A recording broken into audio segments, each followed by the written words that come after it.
Bismillahirrahmanirrahim. Assalamualaikum warahmatullahi ta'ala wabarakatuh. Innal hamdalillah nahmaduhu wa nasta'inuhu wa nastahdihi wa nastaghfiruh wa na'udzu billahi min shururi anfusina wa min sayyiati a'malina. Man yahdihillahu fala mudilla lahu ومن يضلل فلا هادي له. أشهد ونشهد أن لا إله إلا الله وأشهد ونشهد أن سيدنا وحبيبنا وشفيعنا محمدا عبده ورسوله وصفيه وخليله أدى الأمانة وبلغ الرسالة ونصح الأمة وجاهد في سبيله حتى أتاه اليقين. اللهم صل على سيدنا محمد الفاتح لما أغلق والخاتم لما سبق ناصر الحق بالحق والهادي إلى صراطك المستقيم وعلى آله حق قدره ومقداره العظيم. اللهم علمنا ما جهلنا وانفعنا بما علمتنا واجعلنا من المخلصين. اللهم اجعلنا من الذين يستمعون القول فيتبعون أحسنه.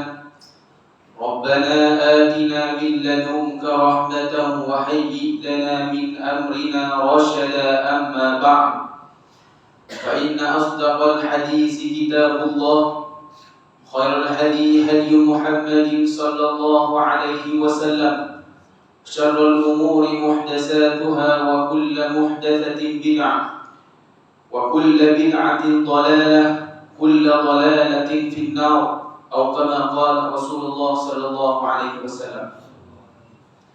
قال الله تعالى في كتابه العزيز: أعوذ بالله من الشيطان الرجيم بسم الله الرحمن الرحيم سبحان الذي أسرى بعبده ليلا من المسجد الحرام إلى المسجد الأقصى الذي باركنا حوله لنريه من آياتنا إنه هو السميع البصير.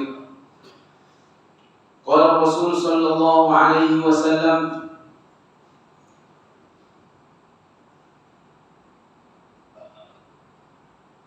مروا أبناءكم بالصلاة وهم ابن 7 سنين فاضربوهم وهم ابن 10 سنين أو كما قال رسول الله صلى الله عليه وسلم.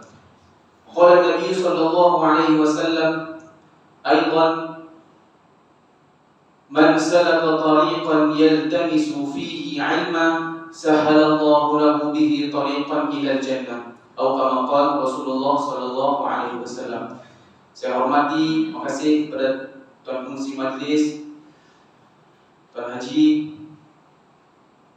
Saya hormati Tuan Pengurusi Masjid Kampung Besar, para pegawai masjid, Imam Bilal dan ahli jatah kuasa masjid yang sentiasa mengimarahkan rumah Allah Subhanahu wa taala. Sebelum memulakan tajuk kita, sukalah saya untuk berpesan kepada semua tentang pengimarahan masjid, iaitulah satu ayat Al-Quran yang Nabi Allah Subhanahu wa taala sebut kepada kita semua sebagai peringatan. Innama ya'muru masajidallah man amana billahi wal yawmil akhir. Sifat-sifat orang yang mengimarahkan rumah Allah adalah orang yang beriman kepada Allah dan beriman kepada hari akhirat. Dan antara sifat lagi Allah sebut walam yakhsha illallah, tidak takut melainkan hanya kepada Allah Subhanahu wa taala. Jadi mudah-mudahan orang yang sentiasa mengimarahkan rumah Allah, kita sama-sama doakan termasuk dalam golongan orang-orang yang tersebut. Tuan-tuan puan yang dirahmati Allah, muslimin muslimat, bila kita sebut sebagai Isra dan juga Mi'raj, satu fenomena yang sinonim pada diri kita sejak kita daripada kecil, hari-hari Bahkan saban tahun kita sebut masjid-masjid buat hari peringatan tentang Isra dan juga Mi'raj. Kenapa tuan-tuan dan puan yang dirahmati Allah Subhanahu wa taala sekalian? Kalau kita tengok cerita dia berulang saja. Tidak lain tidak bukan para ulama kata kita memperingati Isra dan juga Mi'raj ini adalah untuk yang pertama menambahkan keyakinan kita kepada Allah Subhanahu wa taala. Yang pertama. Yang kedua, kita menambahkan keyakinan dan kecintaan kita kepada baginda Nabi sallallahu alaihi wasallam. Kerana dalam peristiwa Isra dan Mi'raj ini ada satu perkara yang agung, yang besar yang Nabi SAW terima daripada Allah secara langsung. Itulah di antara sebab kenapa masjid buat peringatan Isra dan Mi'raj. Daripada saya kecil lah, saya ingat tiap-tiap tahun mesti ada peringatan Isra dan Mi'raj. Sebab kita nak tambahkan keyakinan, keimanan kita kepada Allah Subhanahu wa taala. Muslimin muslimat yang dirahmati Allah Subhanahu wa taala. Peristiwa Isra dan Mi'raj ini, kalau orang yang tak ada iman dalam hati dia tak akan percaya. Dan percayalah tuan-tuan dan puan muslimin muslimat, saya jumpa orang yang tak percaya dengan peristiwa Isra dan Mi'raj. Orang kita lah, bukan orang mu'allaf ke apa ke, orang kita. Baik. Jadi kenapa dia tak percaya muslimin muslimat? Sebab dia kata benda ni benda yang blank, benda yang tak logik. Kalau kita nak sembang dengan logik, kita tak akan mampu nak faham benda ni. Sebab itulah setiap tahun kita cerita pasal benda ni. Baik.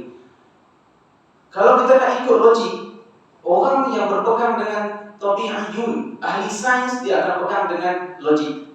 Kalau kita campur molekul ni, jadilah hidrogen contoh. Campur ni, jadilah apa-apa bahagian ni. Kalau tak lari sikit, dia tak akan jadi. Tapi dalam Islam, dalam agama Islam ini sendiri, kita tak boleh ambil sesuatu benda dengan akal. Sebab itulah kata Sayyidina Ali karamallahu wajhah, "Law kana ad-din yu'khadhu bil 'aql, lakana asfal as-suf awla bil mashi." Kalaulah kita ambil agama ni dengan akal kita, nescaya. Kalau kita belajar dalam fiqh, tuan-tuan muslimat, kalau tuan-tuan ada, saya rasa memang ada, kita belajar satu bab faslun fil khuffi, satu fasal pada menceritakan tentang khuf, iaitulah pada ketika musim sejuk ataupun pada ketika musafir, kita dirukhsahkan memakai satu stokin yang mana ada sifat-sifat dia. Kita dah ambil semayang, kita perlu hanya sapu di bahagian atas sahaja. Sayyidina Ali kata, kalaulah nak ambil dengan logik, nescaya kita perlu basuh daripada bawah, sebab bawah yang kotor. Tuan-tuan, kalau kita nak ambil secara logik, stoking yang kita pakai bawah dia yang kotor, sebab kita jalan. Tapi kita basuh daripada atas. Sebab apa? Sebab ta'abudiyun, kita sembah Allah bukan kerana apa-apa, bukan dengan akal. Jadi Isra dan Mi'raj adalah satu benda yang besar, yang mana kalau kita tak percaya boleh membawa kepada kufur Allah Subhanahu wa taala, sebab kita telah menolak satu ayat daripada ayat Al-Quran. Firman Allah Subhanahu wa taala, "Subhanallazi asra bi 'abdihi lailan minal masjidil haram." Kalau kita nak tengok, kalau kita nak cerita bagaimana Nabi SAW berjumpa dengan peristiwa-peristiwa yang sangat pelik, yang sangat aneh, dan saya takkan kita mampu untuk kita kupas pada malam ini. Cuma saya akan baca sebuah sedikit tentang perkara-perkara yang Nabi SAW dipertemukan oleh Allah dalam peristiwa Isra dan Mi'raj yang dapat memberikan pengajaran kepada kita. Yang pertama, Allah Ta'ala sebut Subhana. Subhana ini di dalam bahasa Arab adalah untuk dita'ajub, untuk kita kata Subhanallah. Kalau jadi apa-apa, Subhanallah. Jadi itu dalam penggunaan bahasa Arab. Tetapi Subhanallah ini nak memberikan pengajaran kepada kita, Maha suci Allah daripada segala kekurangan dan maha suci Allah daripada segala sifat yang sama dengan makhluk. Tuan-tuan muslimin muslimat yang dirahmati Allah, Nabi SAW dibawa dalam Isra dan Mi'raj berjumpa dengan Allah di langit lebih daripada langit yang ketujuh, di Sidratul Muntaha. Baik. Jadi Allah mulakan dengan subhanallah, maha suci Allah yang bersifat yang ada tempat. Maksudnya Allah tidak berada di langit. Tapi macam mana Nabi dibawa di langit? Ke langit. Nabi dibawa ke langit, tetapi Allah tidak berada di langit. Baik. Maha suci Allah, Allah tidak perlukan kepada tempat. Kalau Allah berada di langit, nescaya Allah perlukan kepada tempat. Macam saya duduk ni, saya perlu kepada kursi. Jadi saya berhajat. Saya lemah, kalau saya tak ada kursi, saya tak boleh duduk. Allah bukan macam tu. Allah tidak lemah. Jadi Allah tidak berhajat kepada tempat. Kalau kita kata Allah berada di langit, maka Allah berhajat kepada langit. Baik. Kemudian Subhanallazi asra bi'abdihi lailan minal masjidil haram. Al-Isra itu sendiri dalam bahasa Arab, dalam tafsir Al-Munir karangan Syekh Wahbah Az-Zuhairi menyebutkan bahawa Asra itu adalah sara bil laili khassa. Kalau kita sebut kat Arab, Asra, Isra, orang Arab apa faham tak? Berjalan pada waktu malam. Bila sebut Isra, berjalan pada waktu malam, faham tak? Jadi kenapa disebutkan di sini Subhanallazi asra bi'abdihi? Asra itu kenapa disebut, tuan-tuan dan puan yang dirahmati Allah Subhanahu wa taala? Ini nak memberikan faedah bahawa peristiwa Isra dan Mi'raj ini adalah berlaku pada waktu malam dan berlaku pada waktu yang sangat singkat, yang kita tak boleh ambil dengan logik akal. Setengah pendapat mengatakan bahawa Nabi dibawa daripada Baitullahil Haram, Makkah Al-Mukarramah ke Masjid Al-Aqsa, daripada Masjid Al-Aqsa naik ke Sidratul Muntaha dan turun balik ke tempat Nabi masih lagi panas. Ini menunjukkan bahawa betapa singkatnya perjalanan Nabi SAW. Bi'abdihi lailan. Bila kita sebut sebagai abdun di sini, dalam tafsir menyebutkan bila sebut abdun dia bermakna ar-ruh dan juga al-jasad. Nabi naik secara ruh dan juga secara jasad, bukan secara roh saja. Kalau Nabi naik secara roh itu dinamakan mimpi. Kita dalam mimpi, kita mimpi pelik-pelik, jumpa dengan ni, jumpa dengan ni, itu roh kita yang berkeliaran. Tapi bila sebut abdun di sini bermaksud Nabi naik, Nabi dibawa jalan oleh Allah secara roh dan juga jasad. Itu faedah dia. Lailan minal masjidil haram. Jadi tadi dia sebut dah Isra, Subhanallazi asra. Kita tahu dah berjalan pada waktu malam.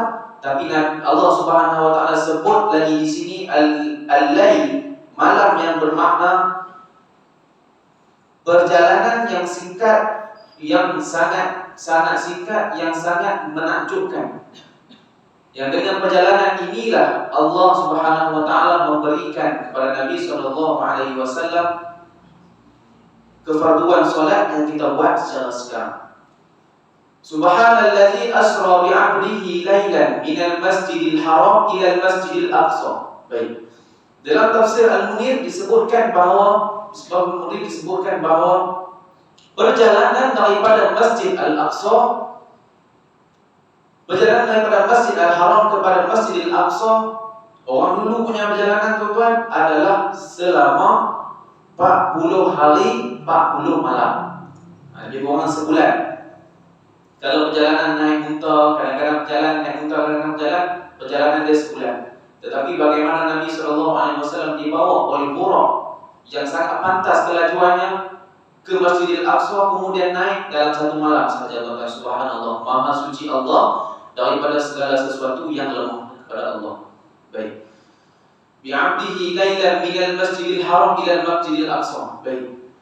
Disebutkan Masjid Al-Aqsa di sini nak mengaitkan bahawa Masjid Al-Aqsa adalah salah satu tempat yang agung dalam Islam, kerana dia adalah masjid Yang ketiga selepas Masjid Haram dan juga Masjid Nabi, kemudian Masjid Al-Aqsa.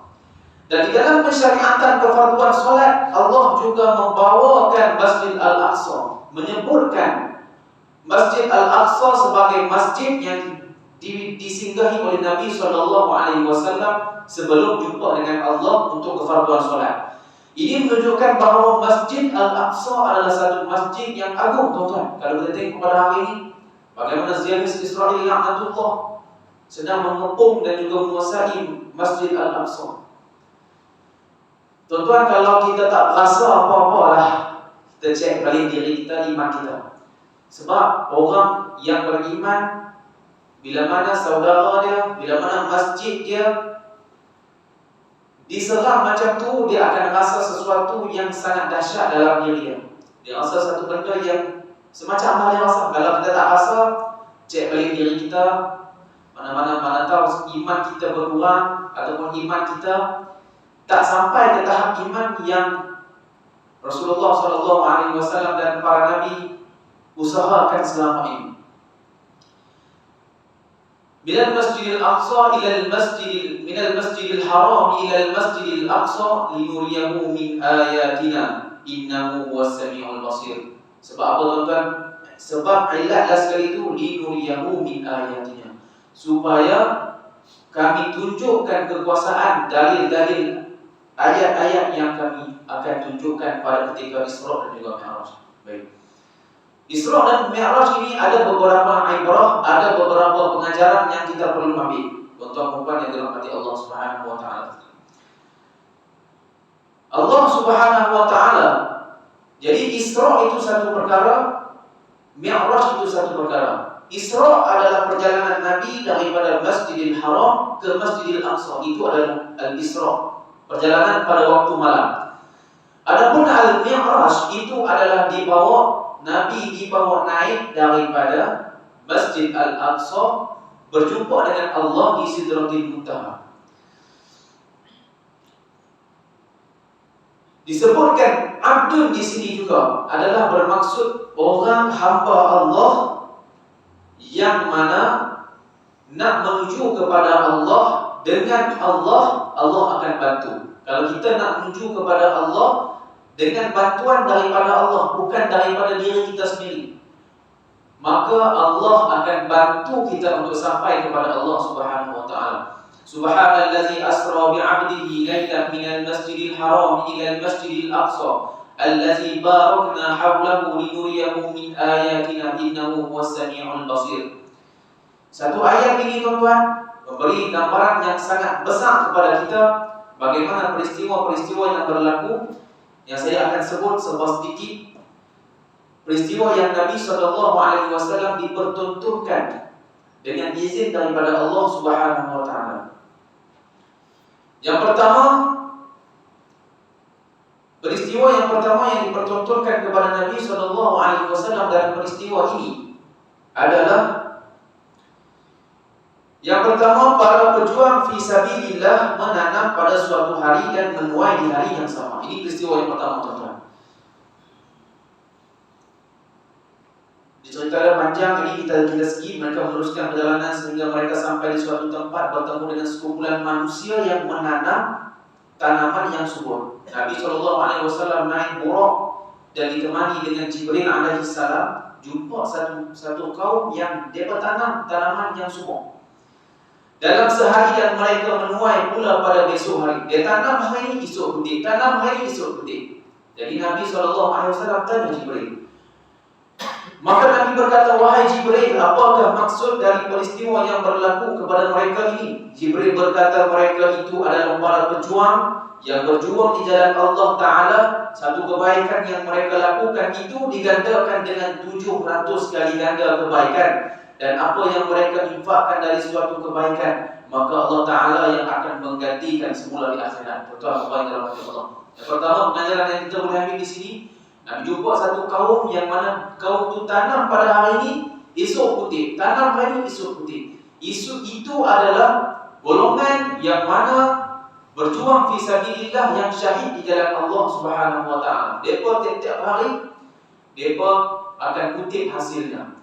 Dan juga Orang yang infakkan duit dia, tenaga dia pada jalan Allah, Allah Ta'ala akan balas dengan 700 kali ganda. Allah Ta'ala sebut dalam Al-Quran, A'udzubillahi minasyaitonirrajim, Masalul ladzina yunfiquna fi sabilillah bi amwalihim, Masalul ladzina yunfiquna fi sabilillah.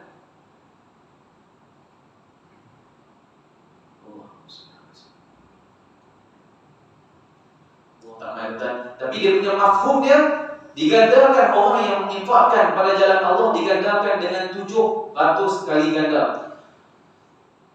Dan Allah Ta'ala sebut juga dalam satu ayat yang lain, orang yang menginfakkan pada jalan Allah, Allah akan ganti, fahuwa yukhlifu. Kita kalau kita bagi duit pada jalan Allah, kita bagi tenaga pada jalan Allah, Allah akan ganti duit dan tenaga tersebut di hari akhirat nanti. Dan itulah sebaik-baik bekalan kita untuk kita berjumpa dengan Allah Subhanahu wa ta'ala. Kemudian Nabi jalan lagi dengan Sayyidina Jibril alaihissalam dan juga Buraq. Peristiwa yang kedua yang saya rasa penting untuk kita sebut adalah di mana Nabi jumpa orang yang tidak meninggalkan, yang meninggalkan solat, yang tidak solat. Apa seksa yang buat kepada mereka? Kemudian baginda Nabi SAW melihat pula satu kaum yang berkelakuan aneh. Mereka memukul-mukul akan kepala mereka di batu sehingga berdarah dan pecah kepala mereka. Setelah pecah dikembalikan lagi kepala itu seperti sedia kala, lalu dipukulkan lagi kepala itu sehingga berkecamuk otaknya. Begitulah perbuatan mereka terus menerus tanpa henti-henti. Baginda Nabi berkata, "Ya Jibril, siapakah gerangan mereka yang berkelakuan aneh seperti ini? Hidup penuh penderitaan yang mereka alami. Apakah penyebabnya?" Jibril berkata, "Mereka itu adalah orang-orang yang berat kepala mereka untuk mengerjakan sembahyang fardu 5 waktu sehari semalam." Nauzubillah min dzalik. Tuan, Nabi dipertontonkan dengan orang yang tidak solat sehari semalam 5 waktu. Bagaimana azab mereka? Mereka hempuk kepala mereka di satu batu sehingga kecai kepala mereka. Sampai otak pun berkecai, jadi balik kepala mereka. Hantuk balik kepala mereka sampai pecah balik. Nauzubillah min dzalik. Itulah azab bagi orang yang meninggalkan solat di dunia ini. Dan tuan-tuan, kalau kita nak tahu dalam hukum fiqh, kalau dilaksanakan hukum hudud, orang yang tidak solat, kalau dia tidak solat kerana malas dan dia mengaku bahawa solat itu adalah farduan daripada Allah, maka wajib kita semua dia bertaubat. Kalau dia tak mau bertaubat, adalah syarat-syarat ada sepanjang 20 hari. Kalau dia tak mau bertaubat, kita pemimpin, kita punya waliul amr boleh pancung kepala orang yang tak solat. Itu dalam kitab fiqh disebutkan. Kalau kita laksanakan hukum hudud. Adapun orang yang tak solat sehari semalam, walaupun sehari semalam dia tak solat satu fardu, kita kena tanya dia, adakah solat ini kerana apa? Kalau kerana malas dan juga dia tak mengaku ini satu fardu daripada Allah, maka boleh kita pancung. Bukan kita orang yang berkuasa pemimpin. Dan saya nak cerita pengalaman saya di Jemaat Agama, tuan-tuan. Orang yang main masalah rumah tangga, kita tanya dia yang pertama sekali, kita tanya dia, "Tuan, puan, ke abang, solat tak di rumah?" Itu soalan yang pertama yang kita tanya. Mai di Jemaat Agama, mai bergaduh, tuan-tuan, muslim-muslimat. Mai bergaduh depan kita pun pernah juga dengan mereka ni. Tapi kita tanya dia, semayang tak di rumah? Baik, 80% kebanyakannya tidak solat ataupun solat tak cukup. Sama ada kedua-dua pasangan ataupun salah seorang daripada kedua pasangan. Baik, kalau kata mereka solat, saya tanya mereka, adakah solat secara berjemaah dengan isteri ataupun tidak? Kebanyakannya jawab semayang sendiri-sendiri saja. Baik, tuan. Jadi kesimpulan di sini kita tengok orang, kita nak jaga hati kita. Hati kita bukan kita yang benar. Hati kita Allah Ta'ala yang benar. Ya muqallibal qulub, sabbis qulubana ala dinik wa ala ta'atik. Wahai Tuhan yang membolak-balikkan hati, tetapkan hati kami dalam agama. Jadi macam mana kita nak rasa kasih sayang dengan pasangan ini? Saya cerita kat mereka lah. Macam mana kita nak kasih sayang dengan pasangan kalau kita tak jaga Tuhan yang memegang hati kita, yang memegang perasaan kasih dan juga sayang. Itu adalah pelajaran yang kita boleh ambil. Dan orang yang meninggalkan solat ini, hidupnya kebanyakannya tak terurus. Tuan-tuan puan yang dirahmati Allah. Peristiwa Isra dan Mi'raj, antara ibrah yang paling besar yang kita boleh ambil adalah kefarduan solat yang diturunkan oleh Allah Subhanahu wa taala. Pada fardu-fardu yang lain, rukun Islam ada fardu solat, zakat, puasa, haji dan sebagainya. Selain daripada solat, Allah Ta'ala fardukan kepada Nabi melalui malaikat Jibril, perantaraan malaikat Jibril melalui wahyu yang turun kepada Rasulullah SAW. Kefarduan puasa sebagai contoh. Tetapi dalam kefarduan solat, Allah Subhanahu wa taala panggil sendiri Nabi jumpa dengan Allah Subhanahu wa taala. Ini satu benda yang kita kena tengok, kita kena renung, tuan-tuan. Sebab kita pun kalau kita contoh, kalau kita perkara-perkara yang remeh, kita akan forward je. Contoh kita sebagai di jawatan kuasa, kita forward je mesej dan sebagainya. Kata benda ni ada iklan-iklan sekian. Tapi kalau berkaitan dengan perkara yang besar, contoh sebagai saya di pejabat agama, kalau kita ada iklan-iklan tentang masjid-masjid yang berdekatan daerah Kulim, saya akan hantar melalui WhatsApp ataupun kita post surat dan sebagainya dalam masjid-masjid itu.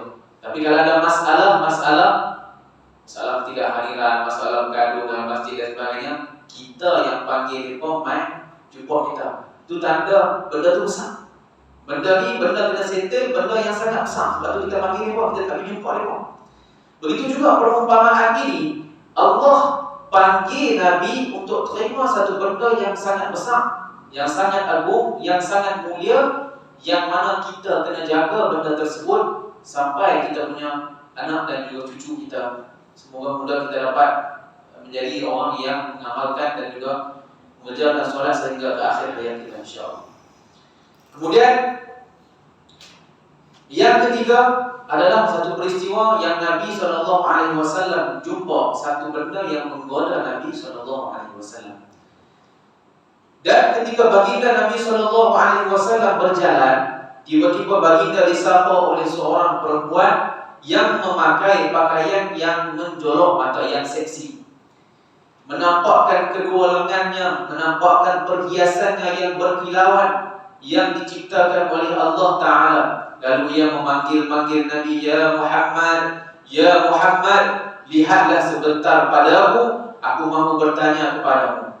Nabi SAW perjalanan, ada seorang perempuan yang cantik, yang seksi, panggil Nabi SAW, tengoklah aku. Baginda bertanya kepada Jibril, siapakah si perempuan itu, wahai Jibril? Jibril berkata, itulah dunia yang mempesonakan. Seandainya engkau menyambut rayuannya, maka umatmu pasti akan memilih dunia dari akhirat. Sebab tuan-tuan dan puan dari Allah, Nabi tak berpaling tengok kepada perempuan tadi. Nabi tanya malaikat Jibril siapa. Jadi di sini nak menunjukkan bahawa dunia adalah satu benda yang mempesonakan. Baik. Kita tuan-tuan bukan tak boleh nak ambil dunia secara total. Dunia adalah sebagai jambatan kita ke akhirat. Dunia mazra'atul akhir. Dunia sebagai tempat kita nak bercucuk tanam untuk kita sampai ke negeri akhirat. Jadi ambil dunia, ambil sungguh-sungguh dan gunakan dunia untuk kita labung saham kita di akhirat nanti. Dapat dunia infak, dapat dunia wakaf, dapat dunia kita buat suatu benda yang boleh jadi saham kita di hari akhirat nanti. Itulah sebaik-baik orang yang dapat dunia, yang mana kalau Nabi SAW pun tidak berpaling dengan dunia, apatah lagi kita yang memiliki iman yang lemah, kita mesti akan fikir dunia, tapi kita gunalah dunia kita untuk kita labung di akhirat nanti, subhanallah. InsyaAllah tetap membaik dalam hati Allah Subhanahu wa ta'ala. Peristiwa yang keempat, Nabi jumpa seorang perempuan lagi. Baik, dalam peristiwa Isra dan Mi'raj ini, perjalanan yang begitu singkat tapi peristiwanya yang begitu banyak, tuan-tuan puan. Ketika baginda Nabi SAW asyik menikmati perjalanannya yang panjang itu, tiba-tiba baginda bertemu dengan seorang perempuan tua. Tadi perempuan muda yang seksi, ini perempuan tua yang berada di pinggir jalan. Perempuan tua itu berkata, "Ya Muhammad, lihatlah sebentar padaku. Aku mahu bertanya sesuatu kepadamu." Baginda Nabi SAW tidak menoleh kepada perempuan itu. Apakah lagi mahu berbicara dengannya? Baginda Nabi SAW bertanya, "Siapakah perempuan tua itu, wahai Jibril?" Jibril berkata, "Sesungguhnya tidaklah tertinggal dari umur dunia ini, melainkan seperti sisa umur yang masih tertinggal pada perempuan yang tua itu." Tuan-tuan, bukan yang dirahmati Allah Subhanahu Wa Taala, Nabi pada zaman Nabi Nuh 1400 tahun yang lepas tu dah tinggal umur dunia seperti seorang perempuan tua yang bongkok, yang tak larat dah. Cuba kita renung muhasabah bagaimana umur dunia pada ketika hari ini, hari yang kita berada ni. Umur dunia, tuan-tuan, bukan yang dirahmati Allah, tidaklah berbaki begitu lama. Kita tengok bagaimana perpecahan umat Islam yang sangat dahsyat berlaku pada sekarang ini. Dan kita di Malaysia alhamdulillah masih aman, masih mengamalkan mazhab Syafi'i, akidah Ahlussunnah wal Jamaah, dan bertariqah dengan tariqah Imam Ghazali. Kita jagalah keamanan kita di Malaysia. Jagalah Korea kita, imarahkan Korea kita. Mudah-mudahan Allah Ta'ala jaga kita daripada fitnah dunia yang sangat hebat. Muslimin-muslimat yang dirahmati Allah Subhanahu Wa Ta'ala, kemudian Nabi SAW teruskan perjalanan Nabi. Nabi singgah di Baitul Maqdis. Adalah Nabi cerita Nabi jumpa para Nabi. Nabi tolak Nabi jadi imam. Kemudian bila Nabi naik ke Mi'raj, Nabi jumpa lagi perkara-perkara yang pelik, iaitulah bagi orang yang makan harta haram, orang yang makan riba, orang yang merampas harta anak yatim, dan orang yang mengumpat. Kemudian baginda Nabi SAW meneruskan perjalanan. Beberapa detik yang berlalu, tiba-tiba baginda melihat satu hidangan yang berisikan daging segar dan lezat. Tidak ada seorang pun yang mendekati hidangan tersebut, dan terhidang pula hidangan yang menjijikkan berbau busuk. Baik. Dalam satu peristiwa yang dipertontonkan kepada Nabi SAW, ada satu kaum yang mana ada dua hidangan dekat. Yang pertama adalah hidangan daripada daging yang lazat, yang enak. Satu hidangan lagi, daging yang busuk, yang dah berulat, yang dah kotor, yang jijik. Namun banyak manusia yang memakannya dengan lahap. Ramai yang dipilih daging yang busuk tadi. Lalu baginda berkata, "Wahai Jibril, siapakah mereka ini?" Nabi pun tanya, "Siapa ni? Kenapa ni? Kenapa mereka pergi ambil yang mana yang busuk ni, yang buruk ni? Awak dapat ambil yang lazat tu?" Jibril berkata, "Mereka ini adalah dari kalangan umatmu yang meninggalkan yang halal dan gemar mencari yang haram." Betul, mubalik rahmati Allah Subhanahu Wa Taala. Dan ingatlah sama-sama kita, jangan sedikit pun kita makan daripada harta yang haram. Kullu lahmin, kata Nabi SAW, kullu lahmin nabata min haram fannaru awla bih. Setiap daging yang tumbuh daripada hasil yang haram, fannaru awla bih, neraka tempat yang paling layak untuk dia. Tentu kalau kita dengar peristiwa-peristiwa berkaitan sebut tentang neraka, kita akan rasa biasa sebab kita dah sebut syurga, neraka. Sebenarnya neraka satu tempat yang dahsyat. Selemah-lemah ataupun seringan-ringan azab di neraka, kata Nabi SAW, dipakaikan terompah kasut daripada api neraka dan menggelegak otaknya, tuan-tuan, bukan dirahmati Allah. Itulah seringan-ringan azab di neraka. Na'udzubillah min zalik, kita minta simpang daripada Allah Subhanahu Wa Taala untuk kita jejak ataupun lihat neraka. Jangan, tuan-tuan. Na'udzubillah min zalik. Siapa yang ada sebelum ni dia ada makan perkara yang haram, taubatlah, bersama kita bertaubat dan cubalah buat kebaikan daripada harta kita yang halal. Sebab Allah Subhanahu Wa Taala sebut, innal hasanati yuzhibna sayyi'at. Kebaikan-kebaikan akan memadamkan kejahatan-kejahatan. Para ulama menafsirkan kejahatan di sini adalah dosa-dosa kecil. Jadi kalau kita nak padamkan dosa-dosa kecil kita dengan Allah, maka kita perlu buat kebaikan, infak, sedekah, berbuat baik dengan orang. Mudah-mudahan Allah padamkan dosa-dosa kita yang telah lalu. Kemudian disebutkan lagi, dan dalam lafaz yang lain disebutkan tiba-tiba baginda bertemu satu kaum yang menghadapi hidangannya di dalam dagingnya bakar yang lazat, lagi sedap, dan berhampiran dengannya terdapat bangkai yang berbau busuk. Namun anehnya kaum itu berselera makan daging bangkai berbau busuk tersebut. Nauzubillah min dzalik. Mereka adalah kaum itu adalah ahli zina. Mereka menghalalkan yang diharamkan oleh Allah atas mereka dan membiarkan istri mereka yang dihalalkan Allah kepada mereka. Ini adalah ancaman besar kepada orang yang berzina kepada Allah Subhanahu wa taala. Allah akan bagi dia makan benda-benda yang jijik, sebab di dunia pun dia dah ambil perkara yang haram, maka ke akhirat nanti bagi makan benda yang haram, itu yang terlebih aula bagi dia. Kemudian berlalu baginda Nabi SAW dalam masa yang sebentar, maka tiba-tiba baginda mendapati satu kaum yang perut mereka itu sebesar rumah yang penuh dengan ular-ular berbisa yang boleh dilihat dari sebelah luar perut mereka yang besar itu. Perut mereka jadi transparan. Tak kala ada salah seorang daripada mereka yang cuba untuk berdiri, ia terus tersungkur jatuh sambil berkata, semoga sahaja kiamat tidak terjadi. Kemudian Nabi tanya Jibril, siapakah mereka itu? Yang mana perut mereka besar, yang dalam perut mereka ada ular yang berbisa? Jibril berkata, mereka itulah dari kalangan umatmu yang memakan riba. Mereka merayu dan berjalan seperti orang yang kerasukan syaitan. Nauzubillah min dzalik. Orang yang makan riba memang sedap, bukan? Orang yang makan riba memang di dunia ni dia dapat banyak habuan, tapi di akhirat nanti Allah Taala akan seksa dia dengan sebusuk-busuk, seteruk-teruk seksaan. Nauzubillah min dzalik. Elaklah daripada riba. Dalam perbankan Islam pada hari ini, amalan Islam pun dah banyak. Bahkan saya rasa kebanyakan bank dah ada Islami. Maka bertukarlah kepada syariah compliance. Dan juga dalam kita punya simpanan-simpanan, kita gunalah simpanan yang Islam, yang tidak ada riba, yang tidak ada keraguan syubhah padanya. Dan peristiwa yang terakhir yang Nabi sebut di sini, dalam peristiwa ini kemudian Nabi SAW melalui kawasan yang sangat azab itu, dan tidak berapa lama baginda bertemu pula satu kumpulan manusia yang aneh. Bibir-bibir mereka seperti bibir unta. Bibir unta besar unta.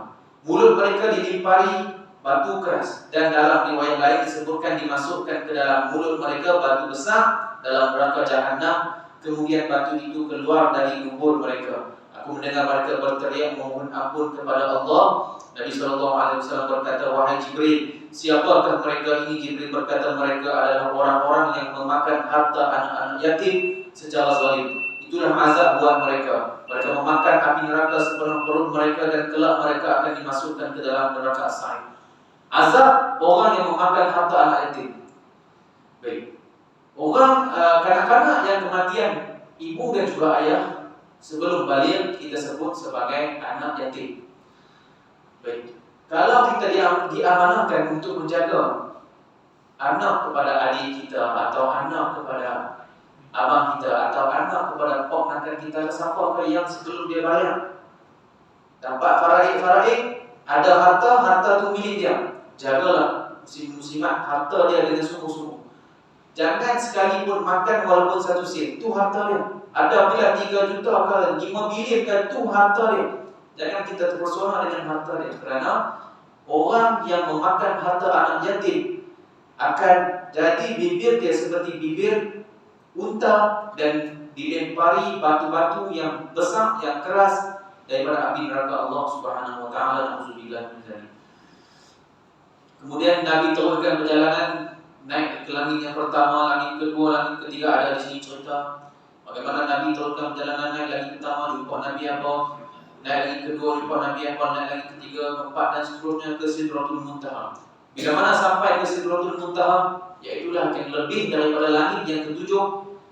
Sidratul Muntaha, kata sebahagian ulama menafsirkan dengan pohon bidara. Pohon bidara yang mana besar, yang sangat besar pohon bidara tersebut. Kita pun tak mampu nak gambar sebab pokok bidara di Indonesia ni tak sama, kecil-kecil dia.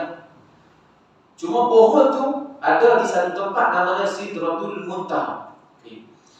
Kemudian Nabi SAW apabila sampai ke langit ketujuh, nak ke Sidratul Muntaha jumpa dengan Allah, Jibril kata, "Ya Rasulullah, wahai Muhammad, engkau seorang saja yang boleh pergi. Kalau aku pergi ke Sidratul Muntaha ni, nescaya aku akan terbakar," kata Jibril alaihissalam.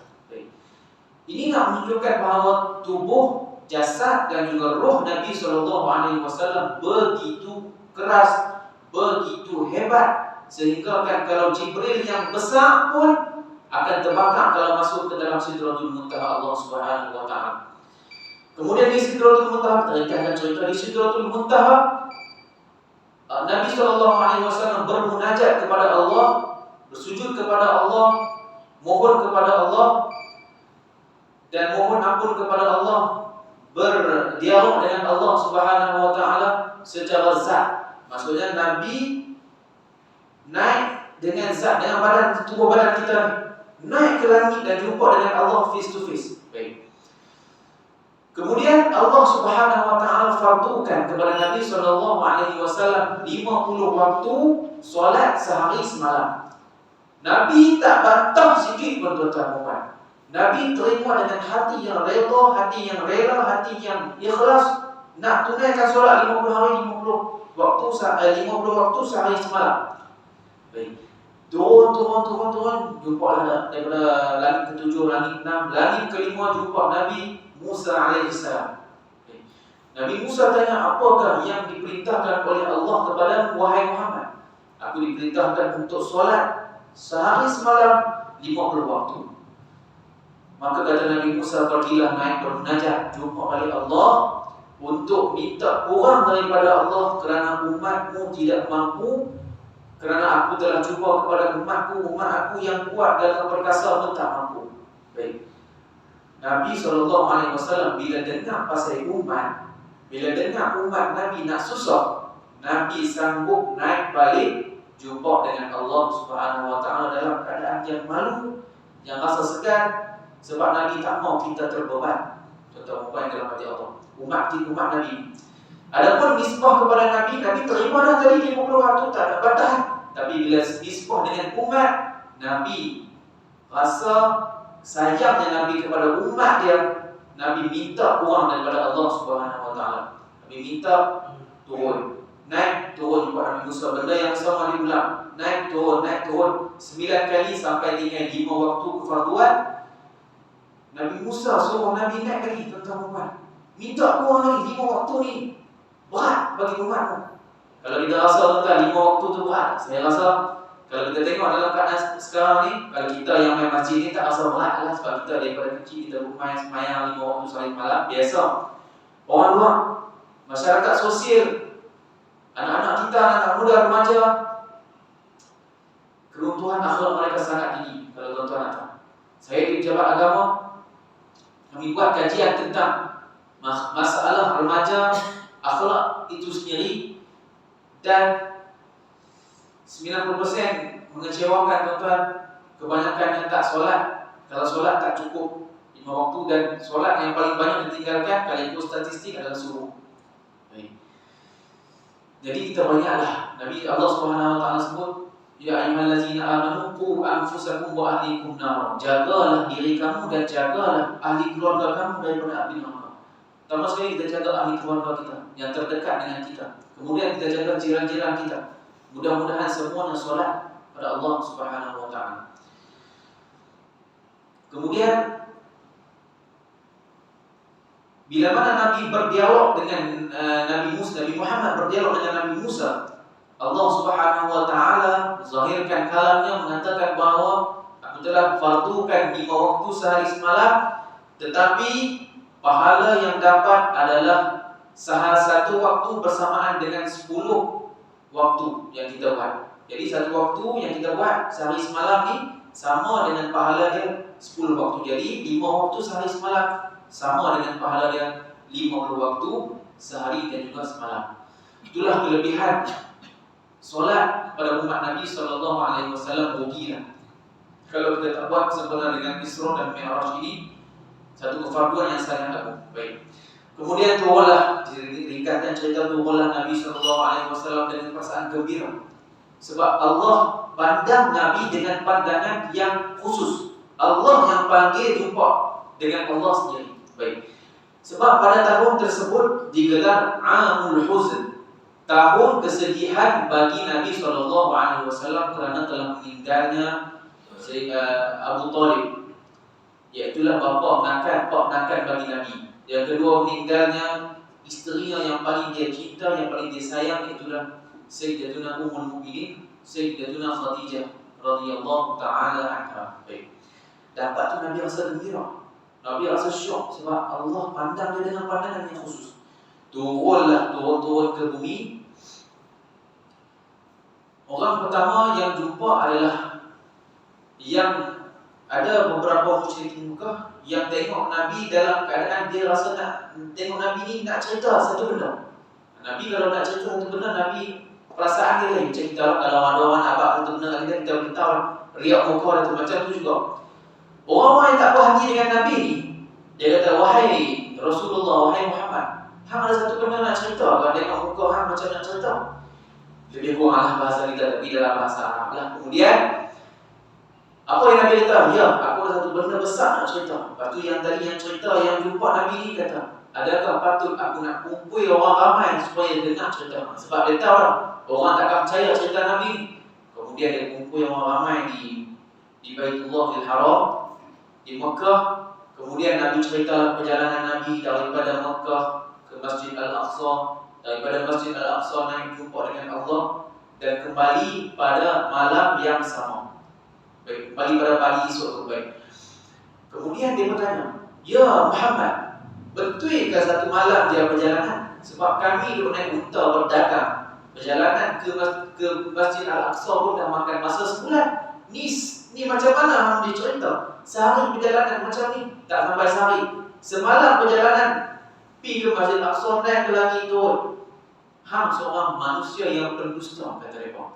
Orang yang tak percaya kepada Nabi SAW, pakat keji Nabi, pakat kutuk Nabi, pakat hina Nabi SAW. Maka ditanya kepada Sayyidina Abu Bakar As-Siddiq radhiyallahu ta'ala anhu, wahai Abu Bakar, adakah engkau percaya dengan cerita Nabi Isra dan Mi'raj ini?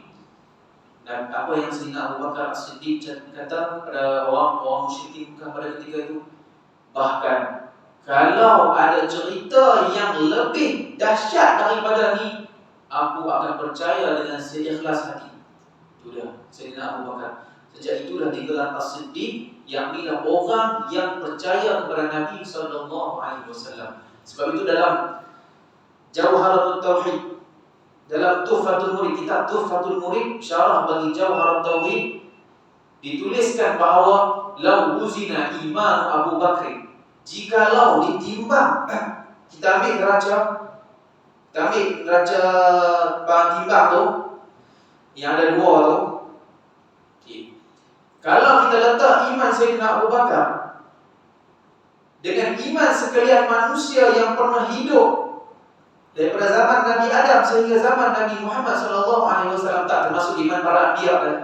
Iman para anbiya, boleh iman orang awam macam kita, kalau diambil timbang dengan iman Sayyidina Abu Bakar, nescaya lebih berat. La rajaha iman Abu Bakar, lebih berat iman Sayyidina Abu Bakar As-Siddiq radhiyallahu ta'ala anhu.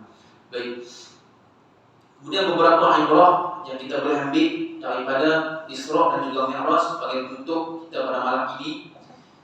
Yang pertama, kita kena ingat setiap pertolongan daripada Allah datang setelah mana bersabar. Nabi SAW setelah mana berdakwah, bersabar, Allah Ta'ala tolong. Dalam satu hadis, Nabi kata, wa'lam anna an-nasra ma'as sabr. Pertolongan Allah akan datang dengan sabar. Sebab itulah dalam satu ayat Al-Quran, apa Allah Ta'ala sebut, kita nak minta tolong kepada Allah macam mana? Wasta'inu bis-sabri was-salah. Mintalah pertolongan kepada Allah dengan sabar dan juga dengan solat kepada Allah Subhanahu wa ta'ala. Kemudian ibrah ataupun pengajaran yang kita boleh ambil daripada kisah Isra dan juga Mi'raj ini adalah Allah Maha berkuasa ke atas setiap sesuatu. Innallaha ala kulli syai'in qadir. Perjalanan Isra dan Mi'raj yang kita nampak rumit, yang kita nampak, kalau kita fikir dengan akal tak boleh nak terima perjalanan ini pun Allah boleh jalankan dengan begitu mudah. Bagaimana sesuatu yang lain yang mana yang mudah Allah Ta'ala lebih berkuasa. Jadi kita kena yakin, wajib atas setiap kita meyakini bahawa Allah Maha berkuasa atas setiap sesuatu. Tak kira perkara itu perkara yang pelik pun, perkara yang mencari adat pun, itu kita kena percaya. Yang ketiga adalah kita ambil ibrah daripada perjalanan Nabi SAW. Apabila Allah Subhanahu Wa Taala kasih kepada umatnya ataupun kepada hamba-Nya, Allah akan uji kita. Itu yang janji Allah Subhanahu Wa Taala. Bukan Allah Taala bagi nikmat banyak. Itu bukan janji Allah. Adapun Allah bagi nikmat banyak, itu rezeki. Tetapi Allah janji dalam satu hadis Nabi SAW, Inna Allah idza ahabba qauman ibtalahum. Allah Subhanahu Wa Taala bila sayang sesuatu perkara, satu kaum, Allah akan uji dia dengan ujian yang mana dia mampu untuk buat. Cuma kita kena sama. Sebab itulah dalam hidup kita penuh dengan mihnah dan juga ujian.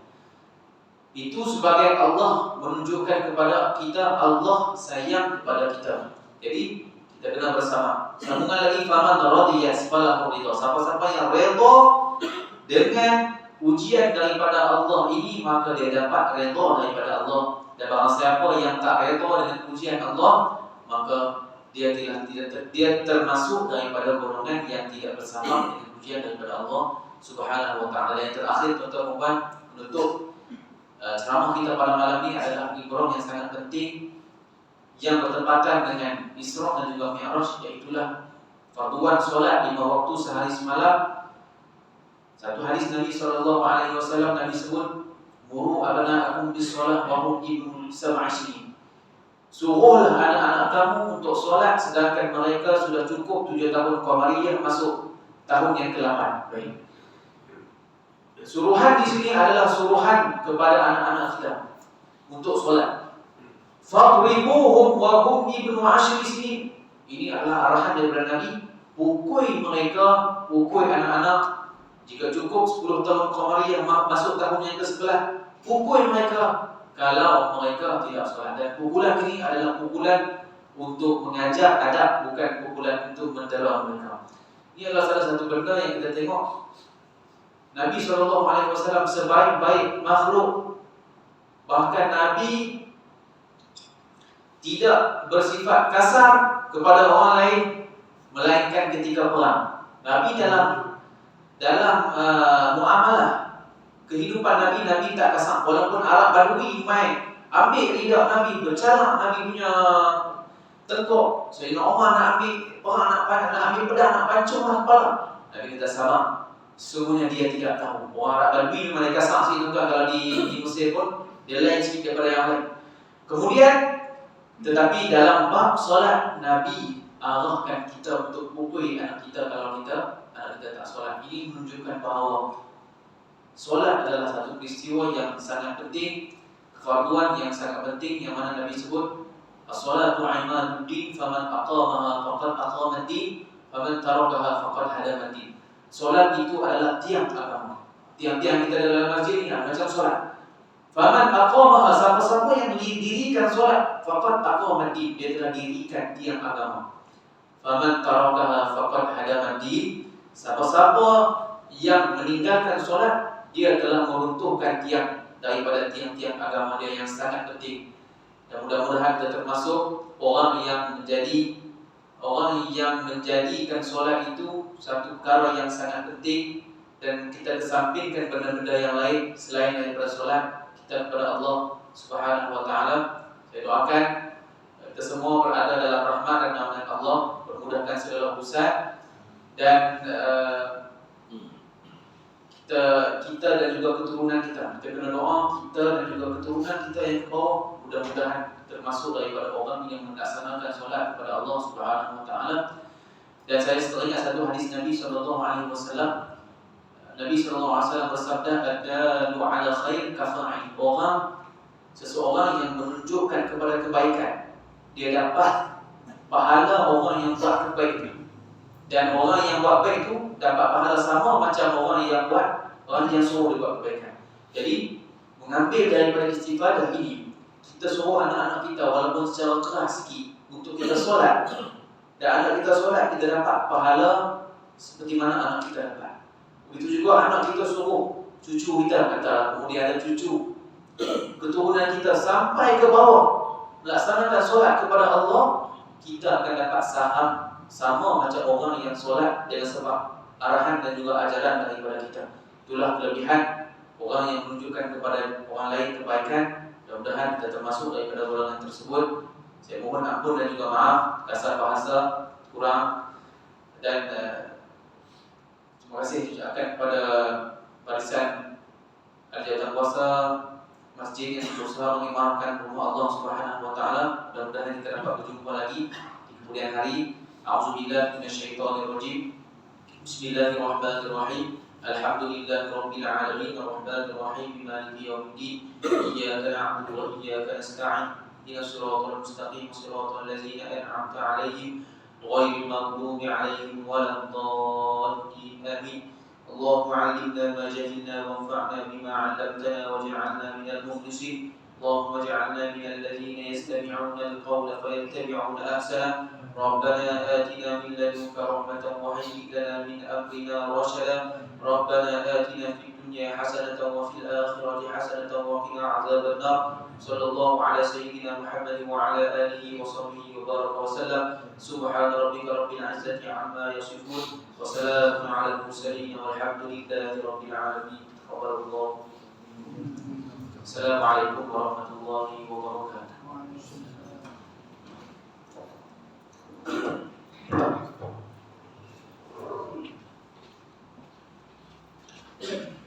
Pada ibu ucapkan terima kasih kepada Ustaz atas pencerahan Ustaz tadi. Apa yang disampaikan Ustaz tadi supaya kita muhasabah dan meningkatkan diri ketakwaan kepada Allah Subhanahu wa taala. Kita tutup diri dengan surah tasbih istighfar dengan surah Al-Asr. Bismillahirrahmanirrahim.